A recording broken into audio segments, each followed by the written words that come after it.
Good evening sir.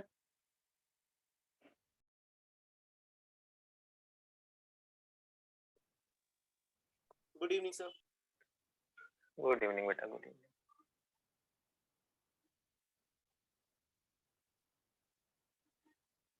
हम एक बार बेटा सारे फॉर्मूले लिख दे रहे हैं। आज थोड़ा मिक्सिंग कराएंगे ताकि अब तुमको ये समझ में आए कि पेपर में जो क्वेश्चन आएगा तुम उसको टैकल कैसे करोगे कि ये किस कैटेगरी का क्वेश्चन है। अभी तक तो तुम एक्सरसाइज के साथ चल रहे थे तो तुमको बड़ी आसानी से प्रोबेबिलिटी समझ में आ रही थी। अब मेन दिक्कत शुरू करेंगे बेटा आज रैंडम क्वेश्चन से। तो एक बार हम सारे फॉर्मूले जल्दी से लिख दे रहे हैं, रिकॉल कर लो क्या क्या होता था, उसके हिसाब से बेटा चीजें शुरू करते हैं।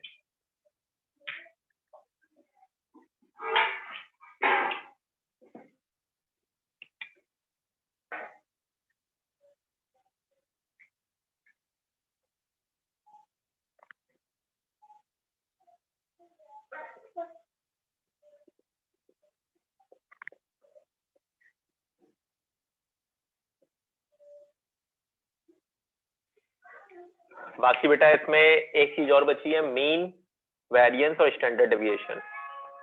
ठीक है ना, वो हमने कल लिखाए थे तो जगह नहीं है मेरे पास तो हम छोड़ दे रहे हैं। वो आप ध्यान रखिएगा, भी क्वेश्चन कराते समय हम आपको समझाएंगे, देखिए कैसे उसका यूज करना है। छापना नहीं है, बस एक बार देख लो कि क्या है बेटा क्वेश्चन फॉर्मूले, ताकि जब हम क्वेश्चंस कराएं ना तो आपको समझ में आए कि कैसे हमको हैंडल करना है क्वेश्चन को, और क्वेश्चन पढ़ के हम कैसे डिसाइड करेंगे कि हम कौन सा फॉर्मूला इसमें यूज कर लें।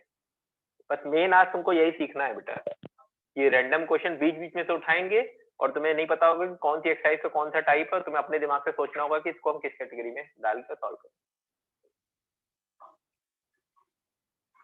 सब करे हो गया बेटा?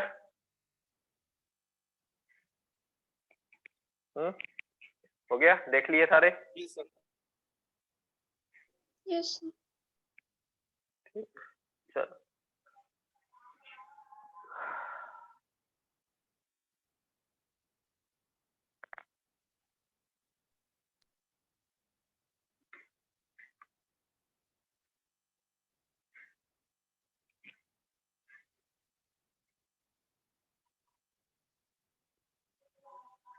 चलो चलो बेटा क्वेश्चन पिक करते हैं। पहले बुक के क्वेश्चन ले लेते हैं, फिर शीट के क्वेश्चन लेते हैं। कुछ अच्छे क्वेश्चन शीट में भी हैं।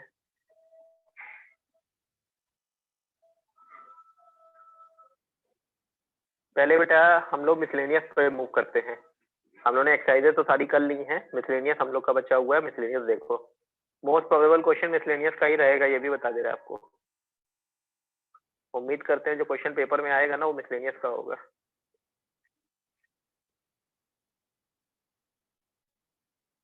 एग्जाम्पल्स तुम ट्राई करना, एक्सरसाइज हम करवा दे रहे हैं।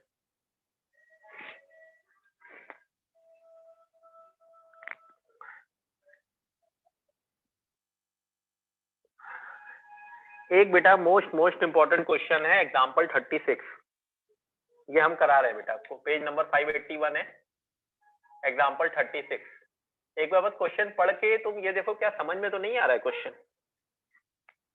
क्वेश्चन पढ़ो बेटा, ये मतलब मोस्ट इंपॉर्टेंट क्वेश्चन है, खास करके आईएससी वालों के लिए। तो मान के चलो कि तुम्हारे यहाँ शॉर्ट क्वेश्चन रहेगा बेटा ये वाला, बोर्ड्स के लिए। और हो सकता है अभी जो तुम लोग के प्री बोर्ड्स वगैरह हुए उसमें भी आया हो क्वेश्चन ये। इसका कॉन्सेप्ट समझना बेटा अच्छे से, मतलब जो कॉन्सेप्ट समझाएंगे ना उसको समझना अच्छे से। A and B throw a die alternatively। Question पढ़ लो बेटा एक बार सब लोग,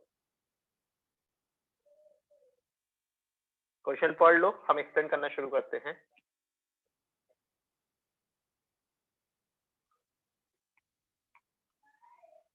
पढ़ लिया? Yes sir. ठीक, अब कहानी को अच्छे से समझना, कहानी है क्या। ये गेम 2 लोगों में भी हो सकता है, 3 लोगों में भी हो सकता है, 4 लोगों में भी हो सकता है। जैसा इस गेम में क्वेश्चन में तुमसे कहा जाए उस हिसाब से डील करना। फिलहाल अपने पास अभी 2 लोगों की बात की गई है, ए और बी 2 लोग हैं, उससे हमको डील करना है क्वेश्चन को, तो हम उससे ही डील कर रहे हैं बेटा। ठीक, गेम क्या है, गेम समझ लो। डाइस को थ्रो करना है और डाइस में अगर 6 आएगा तो हमने उसका नाम पी रख दिया है बेटा, 1/6 प्रोबेबिलिटी होती है, उसका नाम पी रख दिया है। और अगर नहीं आएगा 5/6 रख दिया उसका नाम। तो हम 1/6 5/6 नहीं करेंगे, हम पी और क्यू को लेके चलेंगे। मतलब क्वेश्चन में पी और क्यू हम लेके चलेंगे, बाद में आखिरी में पी और क्यू की वैल्यू पुट कर देंगे और अपना आंसर निकाल देंगे। अब गेम क्या है, जरा गेम समझ लो। गेम सिंपल सा ये है कि पी और क्यू एक जुआ खेल रहे हैं। मतलब जैसे आप ताश से खेलते हैं ना, तो ये गरीब लोग हैं, इनके पास ताश नहीं है, ये डाइस से ही खेलना शुरू कर दिए कि 100 रुपए की शर्त लगाते हैं भाई हम लोग, और जो पहले 6 ले आएगा वो 100 रुपया ले जाएगा। ठीक है ना, ये है पूरा गेम। तो कहानी शुरू हुई। अच्छा, एक चीज दिमाग में बैठा लो, ये तो क्लियर है कि जो गेम शुरू करेगा उसके जीतने की प्रोबेबिलिटी ज्यादा होगी। ये बात समझ में आती है बेटा सबको, जो वर्ड हमने बोला? मतलब जो गेम शुरू करेगा उसके जीतने की प्रोबेबिलिटी ज्यादा होगी। क्यों होगी भाई? क्योंकि सर फर्स्ट बार में वो खेला सकता है तो वो जीत जाएगा। हाँ, मतलब ऐसा हो कि पहली बार में 6 आ गया, गेम खत्म, पैसा लेके भाग गया वो, तो दूसरे की चांस ही नहीं आई, ये भी हो सकता है। ठीक, तो गेम शुरू करते हैं। सबसे पहले ए ने चला, 6 आ गया, गेम ओवर, अब गेम आगे बढ़ेगा ही नहीं। बी का चांस कब आएगा, सोच के बताओ। सर जब ए का नहीं सर आएगा। जब ए का 6 6 नहीं आएगा, कोई और नंबर आए। हाँ, एक हारेगा, मतलब ऐसे बोलो ए हारेगा, सीधी सीधी बात। 6 नहीं आएगा, ये नहीं आएगा नहीं बोलो, सिर्फ बोलो कि ए हारेगा। ए अगर हारेगा तो उसके हारने की प्रोबेबिलिटी कितनी होगी बेटा? क्यू क्यों? 5/6। ठीक, अब ये क्यू क्या बता रहा है? ना होने की सर प्रोबेबिलिटी। ये क्यू क्या, ये क्यू बता रहा है ए हारा। यस ऐसे बोलो, यस सर, ये क्यू क्या बता रहा है बेटा? ए हारा। ए हार गया। अब किसकी चांस है? ए की। अब बी की। अब बी की आएगी ना बेटा, ए जब हार गया तो चांस किसकी आएगी? बी की। ठीक, बी ने चला, गेम जीत लिया, गेम खत्म।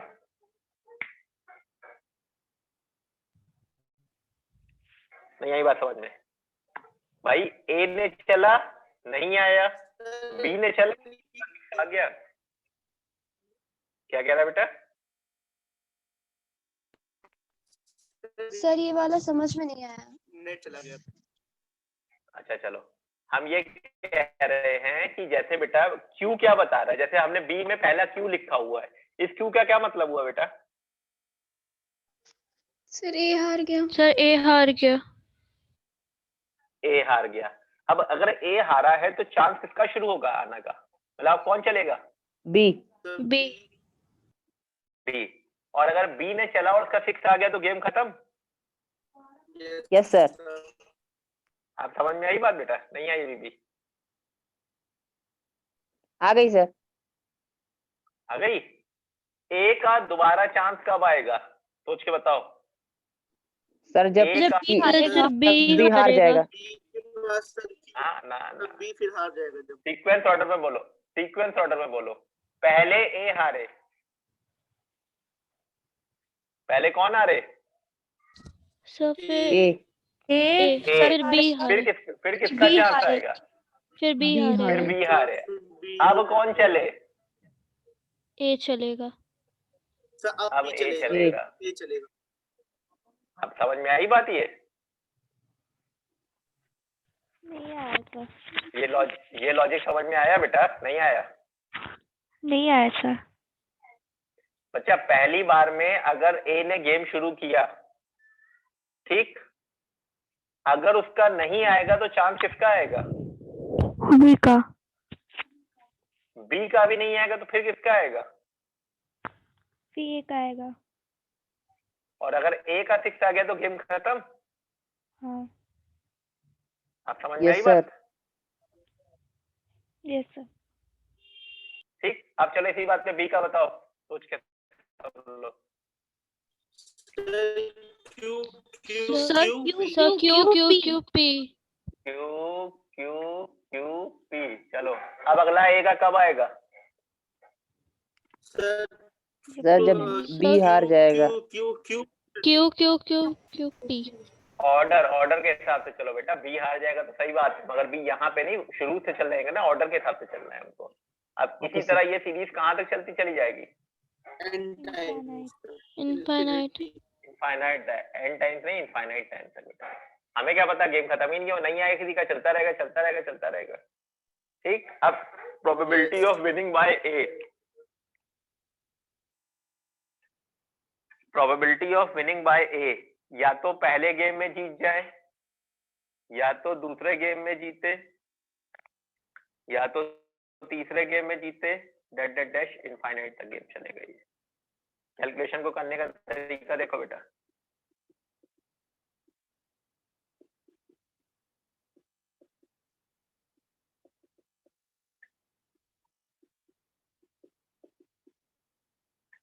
ये जीपी है बेटा इनफाइनाइट टर्म्स की, a अपॉन 1 माइनस आर। अब पी और क्यू की वैल्यू रख के पूरा आंसर निकाल लो। अब देख लो, समझ लो, मोस्ट प्रोबेबल क्वेश्चन है, पहले ही हम बता दे रहे तुमको, आएगा ही आएगा। आप देख लीजिए, अभी भी कहीं दिक्कत हो तो बताओ।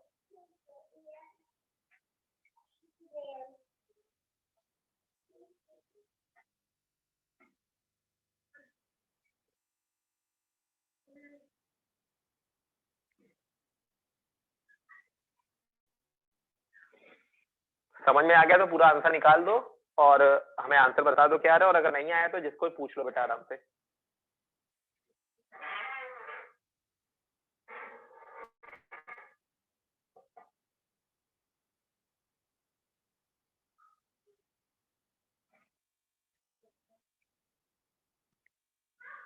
कौन सा क्वेश्चन दे?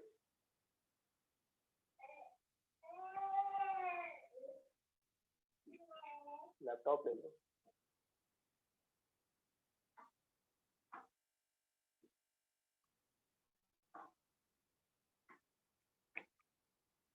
आंसर बता बेटा।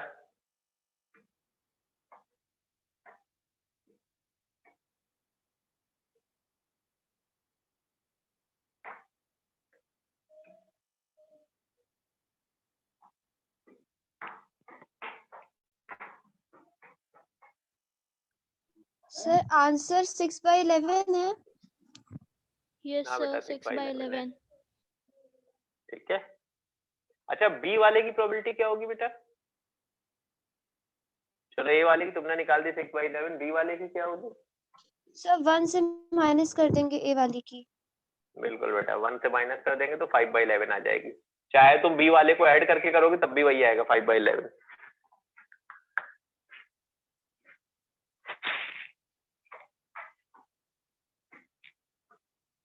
ठीक है ना?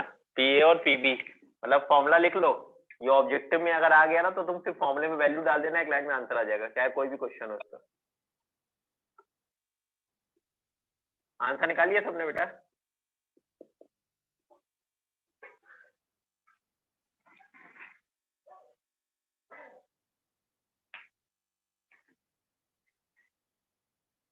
पी की जगह 1/6, की जगह 5/6 पुट करो, देखो 6/11 आंसर आना चाहिए। सर पीबी किसके बेटे? आपने पीबी रखा है बेटा QP upon 1 minus Q square. QP upon 1 minus Q square आप करके निकालोगे तो यही फॉर्मूला बनेगा।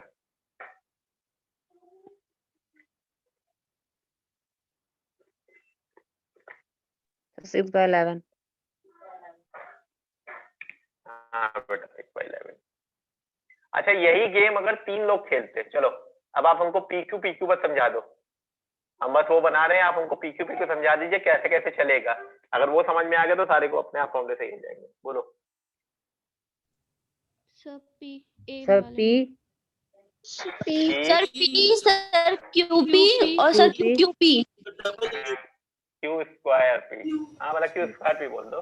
फिर sir Q Q sir P. Cube cube sir Q cube P. Cube sir and P. Q 4p Q 5p।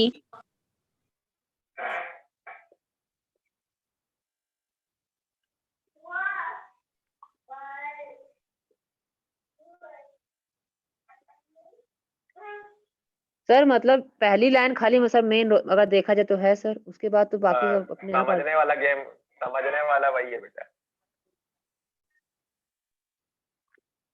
मतलब एक बार गेम समझ में आ जाए ना कि कैसे चल रहा है बेटा, तो तुम्हारे लिए चीजें करना आसान हो जाएंगी।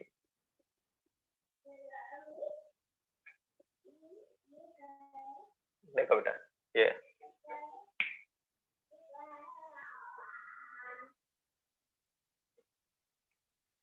देखो, समझ में आ रहा है?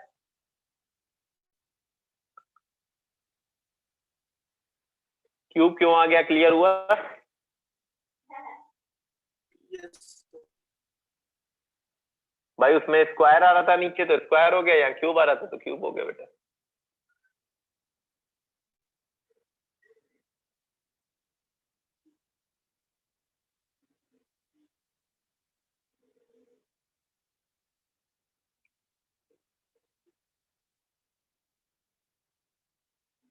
चले तब करें, हो गया। मतलब आप इस टाइप का गेम कोई भी होगा तो मैनेज कर लोगे ना बेटा आराम से, कैसे करना है उसको, क्वेश्चन को? Yes sir. Yes, sir. ठीक है ना, ये आएगा, मतलब ये कंफर्म क्वेश्चन है, पहले ही बता दे रहे, मतलब ओपन क्वेश्चन है, बिल्कुल आता ही आता है। अभी मोस्ट प्रॉब्ली तुम लोगों को प्री बोर्ड्स वगैरह में मिल जाएगा ये वाला क्वेश्चन। मतलब समझना सीखो क्वेश्चन को बेटा, कैसे क्वेश्चन को समझना है।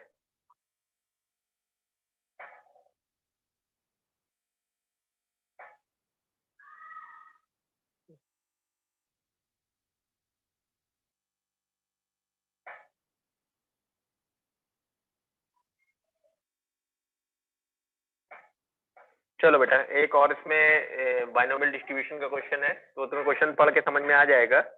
बहुत अच्छा क्वेश्चन है वो भी बेटा। एक हम कराते हैं, एक तुम करना बेटा, दो हैं, मतलब इन दोनों में से कैटेगरी वाइज दो क्वेश्चन है, एक हम करा देते हैं, एक तुम करके दिखा दो कि कैसे चीजों को यूज करना है।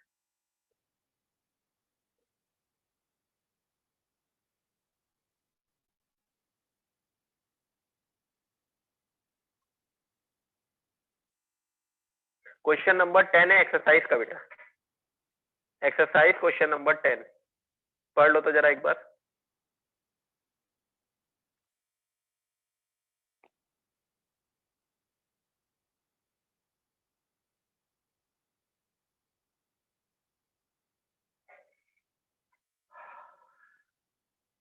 पढ़ लो क्वेश्चन, तो हम एक्सप्लेन करते हैं बेटा।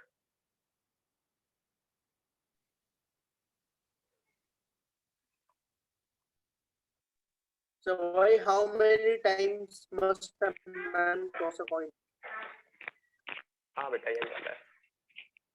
क्या निकालना है? अच्छा इस क्वेश्चन में पढ़ के बताओगे, जैसे तुम्हें अगर क्वेश्चन समझ में आया हो तो क्या निकालना है बेटा?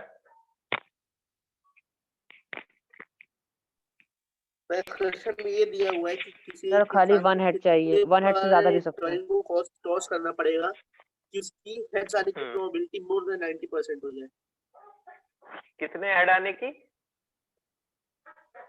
सर 1 या 1 से ज्यादा। At least one. हाँ, मोर देन 90%। एटलीस्ट 1 का मतलब है, ये समझना ध्यान से। एक्चुअली मेरे क्वेश्चन को क्यों अच्छा हम कह रहे हैं बेटा, इसकी ना कैलकुलेशन बहुत अच्छी है, क्वेश्चन का कैलकुलेशन पार्ट बहुत अच्छा है। तो क्वेश्चन का मतलब समझो बेटा, पहले हम तुमको उससे इंटरप्रेट करते हैं।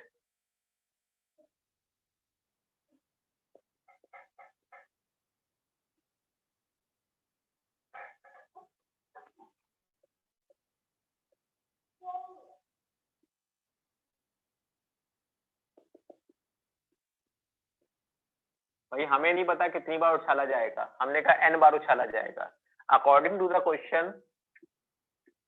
देखो बेटा ये बात समझ में आ रही है? पहले क्वेश्चन को पढ़ के पहली लाइन देखो, समझ में आ रही है?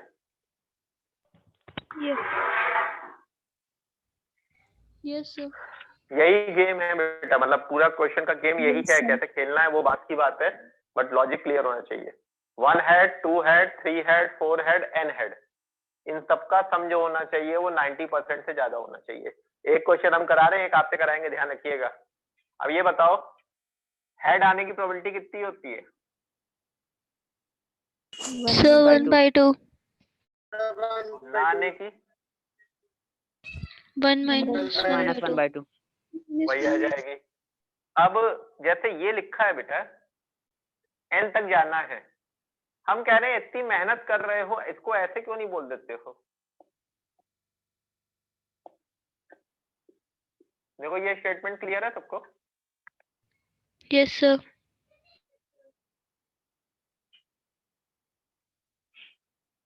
भाई आपने कहा एक हेड चाहिए, 2 हेड चाहिए, 3 हेड चाहिए, n हेड चाहिए, हम कह रहे हैं हेड ही नहीं, जाओ उसको 1 से माइनस कर दो तो सारे केस निकल आएंगे कि नहीं निकल आएंगे बेटा अपने आप? Yes, sir. Yes, sir. ठीक, अब देखो कैलकुलेशन पार्ट।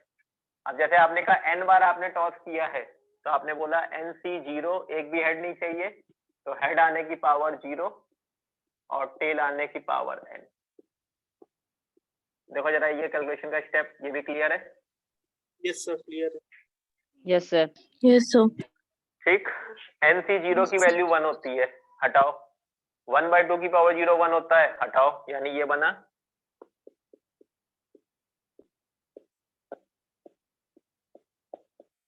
देखो बेटा ये बात समझ में आई?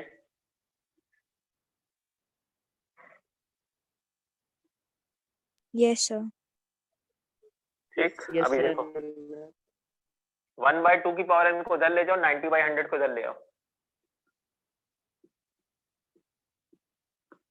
बस ये स्टेप देखना, मतलब ये स्टेप सीखना अच्छे से। कैलकुलेशन का यही स्टेप सबसे मजेदार है, मतलब यहाँ पे तुम्हारे दिमाग की बात है। अब तुम दुनिया भर की टेक्निक यूज कर लोगे, बेसिक चीज नहीं पकड़ोगे तो क्वेश्चन हाथ से निकल जाएगा। इस स्टेप तक कोई दिक्कत किसी को? देखो तो नो सर। No, sir. ठीक, अब समझना यहाँ से। अगर हम n को 1 डालें तो क्या ये इक्वल वैलिड होगा? अगर n को 1 डालते हैं तो क्या ये इक्वेशन वैलिड होगी? देखो जरा। Yes, sir. वैलिड है? No. No, sir. Valid नहीं है, छोटा है. n को 2 डालो। No, sir. No sir. 3 डालो। Sir, 5 पे valid होगा. 3 No, डालो, sir. 3 पे है कि नहीं है पहले ये बता। 4 नहीं डालो। है। No, sir. Sir, 4 पे होगा. सोच लो जरा 4 पे होगा कि नहीं होगा जरा। भैया जिसका Sir, 4 पे डिनोमिनेटर बड़ा होगा. होता है वो वैल्यू छोटी है, Sir, तो 4. मिनिमम वैल्यू ऑफ n कितनी आ गई? 4. अभी समझ में आई बात, नहीं आई? Hi, sir. आया? मतलब ये क्वेश्चन इसलिए अच्छा था बेटा, मतलब इसकी कैलकुलेशन पार्ट जो है ना वो बहुत अच्छी है। मतलब ये तुम लोग क्वेश्चन सब समझ में सब कुछ आएगा, मगर पेपर में क्या होगा ना कि क्वेश्चन समझने के बाद भी तुम आंसर तक नहीं पहुंच पाओगे, तो इसलिए मिसलेनियस कराना जरूरी था बेटा। क्वेश्चन देख लो, कॉपी कर लो, हम एक क्वेश्चन दे रहे, करके दिखाओ। सर लेकिन हम लोग n ही क्यों लिए, मत 4 ही क्यों लिए, आगे भी तो बढ़ सकती है। अरे क्वेश्चन पढ़ो जरा एक बार, क्वेश्चन की पहली लाइन पढ़ो।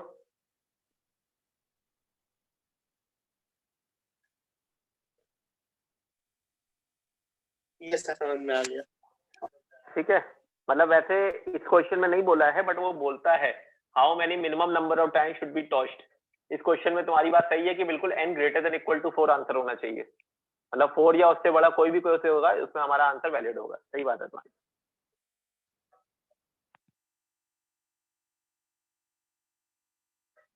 कर लो, और एक क्वेश्चन हम दे रहे, करके दिखाओ फिर। छापना नहीं, बस एग्जाम्पल नंबर 35 है, सोल्यूशन मत छापना, अपने दिमाग से करना और आंसर निकाल के चेक करो सही आ रहा है कि नहीं आ रहा है। जितना काम क्लास में कराते रहो उतना तमीज से कर लो, उसके बाद क्वेश्चन जाएगा वाएगा नहीं।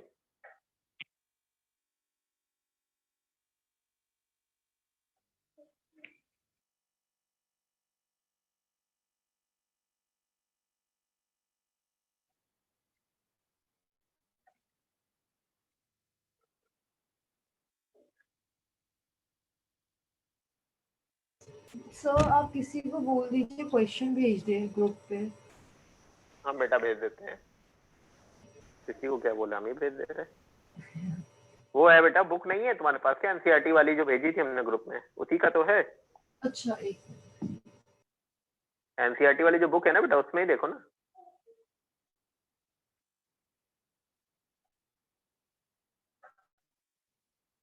पेज नंबर 580 है बेटा। जल्दी करिए सब लोग और अपने दिमाग से आंसर मैच करा के दिखाइए।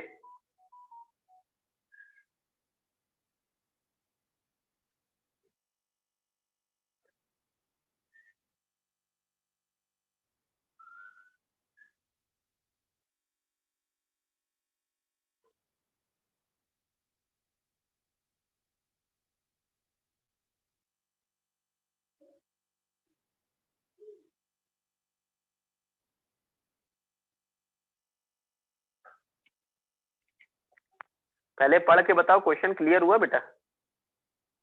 सब लोग पढ़ के बताओ क्वेश्चन तुम्हें समझ में आ गया अच्छे से?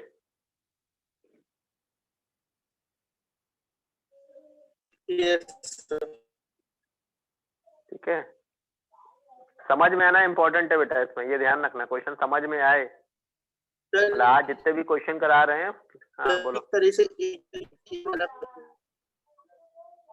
हाँ वही सेम है बेटा, बस उसमें प्रोबेबिलिटी अलग है, बाकी सब कुछ सेम है।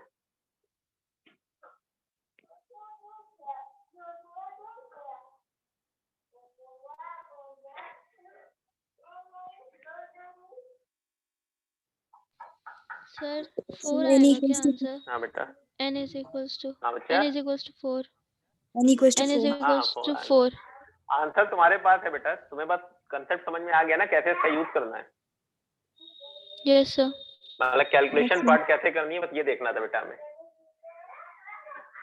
ये शीट में भी है बेटा क्वेश्चन, मतलब जितने हम करा रहे हैं हमने सब शीट में इंक्लूड कर रखे हैं। अब तुम शीट लगाओगे ना तो तुम्हें क्वेश्चन समझ में आएंगे अच्छे से।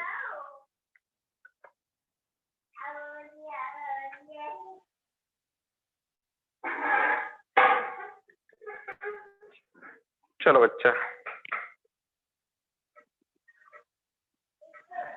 क्वेश्चन नंबर 9 है बेटा एक्सरसाइज का, पढ़ लो एक बार, लैंग्वेज समझाएं। लैंग्वेज का ही मजा है बेटा इसमें, लैंग्वेज तुम्हें पकड़ में आ गई ना तो क्वेश्चन तो कर ही लोगे तुम। 9th वाला क्वेश्चन पढ़ो और पहली लाइन का मतलब समझाओ। मैं आप बता सकते हैं कल आपने किया ऐसा question.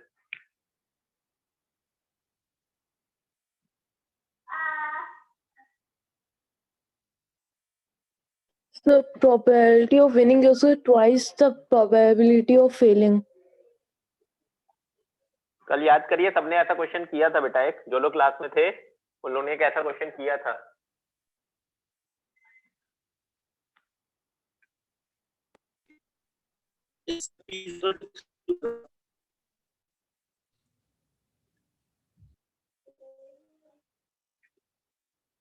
so p is equals to ये समझ में p आया?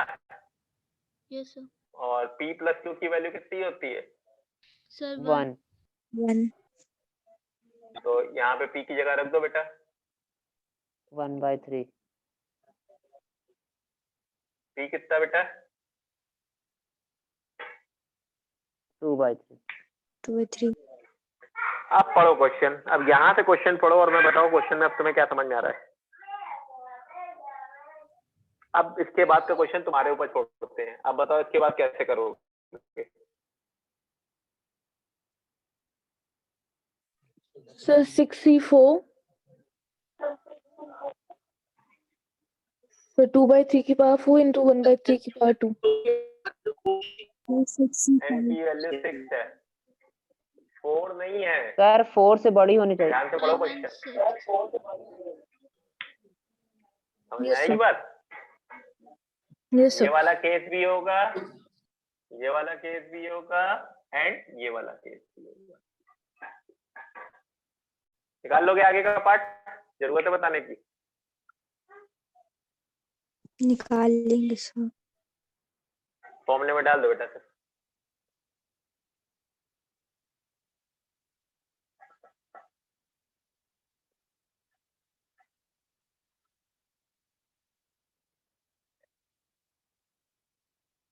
ऐसे ही करके आगे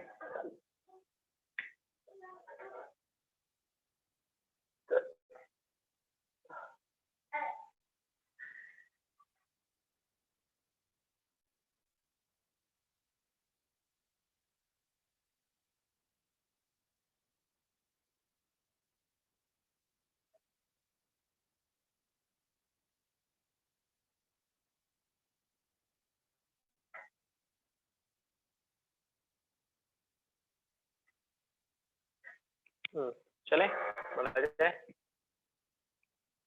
चलिए बेटा, क्वेश्चन नंबर 7, मोस्ट इंपॉर्टेंट, बहुत अच्छी लैंग्वेज, बहुत अच्छा क्वेश्चन।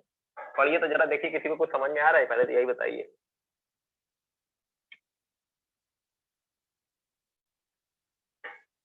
सर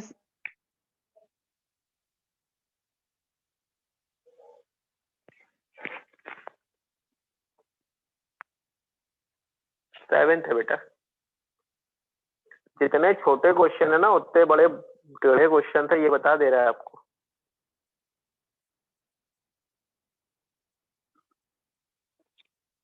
सेवेंथ का बस मतलब बता दो, क्या तुम्हें समझ में आया?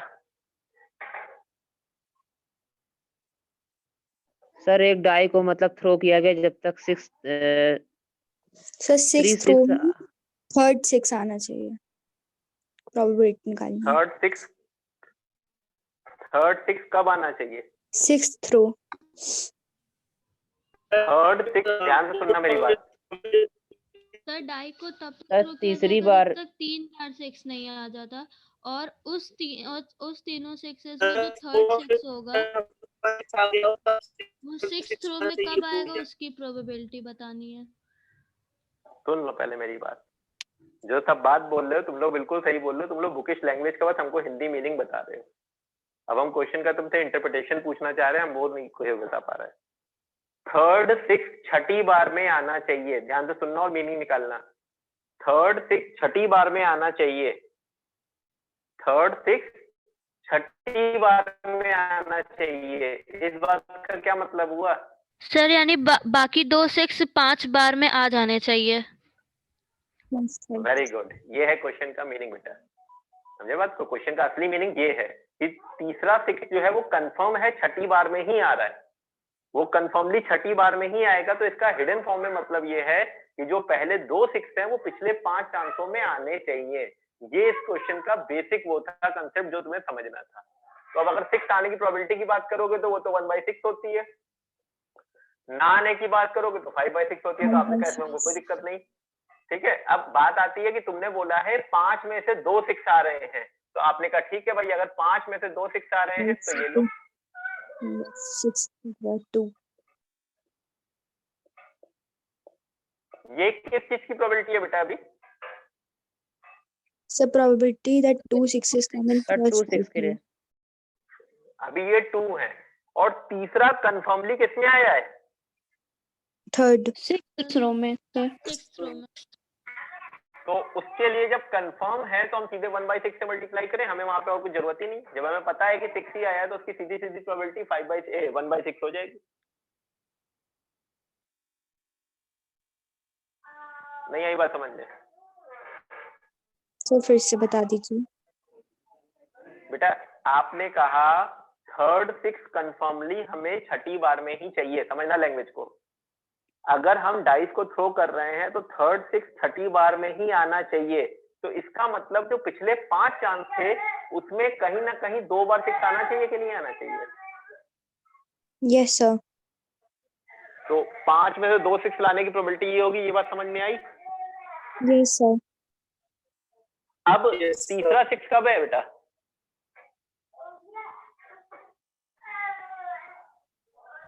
तो 6th थ्रो में। ठीक, तो अगर तीसरा बेटा अगर 6 में है तो तीसरे की प्रोबेबिलिटी 1/6 हमने सीधे सीधे कर दी। Okay sir. आ गया समझ में? चलो क्वेश्चन छोटे सर हैं इसको बेटा, मगर लैंग्वेज बहुत अच्छी है। सर अगर हाँ, इसको मल्टीप्लाई अगर ना बोलो। करें तो सर इसको ऐसे लिखेंगे ना 633 तो मार्क्स भी तुम्हें ऐसे ही देगा, 1 + 1 ऐसे करके देगा तोड़ तोड़ के, समझे? मार्क्स भी टूटे टूटे मिलेंगे तुमको, फिर 6 होगा।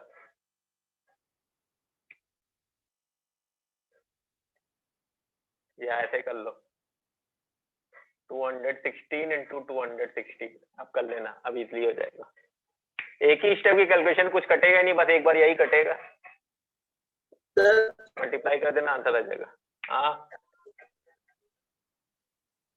सर फॉर्मुलेटेड वे में सर इक्वेशन रहेगी। फिर से बोलो, क्या बोल रहे हो? आवाज कट रही है तुम्हारी।